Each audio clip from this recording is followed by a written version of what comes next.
The next question on the WhatsApp. My name is Rafsanul Haq. I am a student from Bangladesh. My question is, many atheists claim that can Allah create a stone that he cannot lift? I generally answer them by saying that this question is illogical and self-contradictory.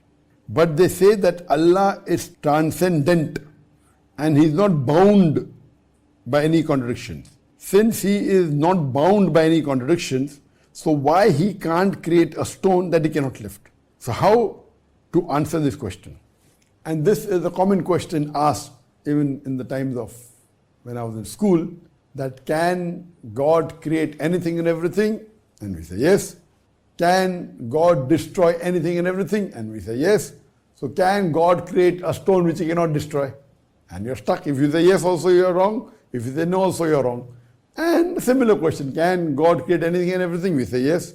Can God lift anything and everything? We said yes. So can he create a stone which he cannot lift? So these questions actually, as you rightly said, they are illogical.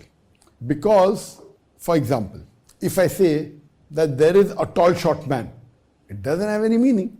You can either have a tall man or a short man, or you can have a medium man. You can't have a tall short man. It's meaningless.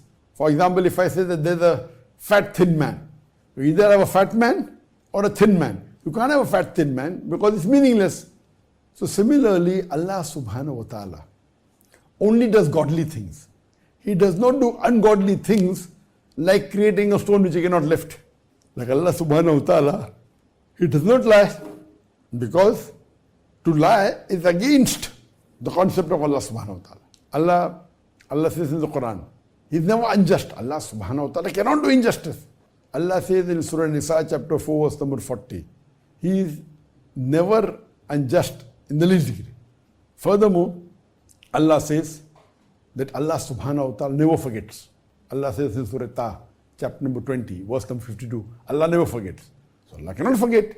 It is against the benevolence of Allah subhanahu wa ta'ala to forget. So here we say that Allah subhanahu wa ta'ala is all powerful. And Allah subhanahu wa ta'ala cannot do ungodly things. Allah subhanahu wa ta'ala only does godly things. He doesn't do ungodly things.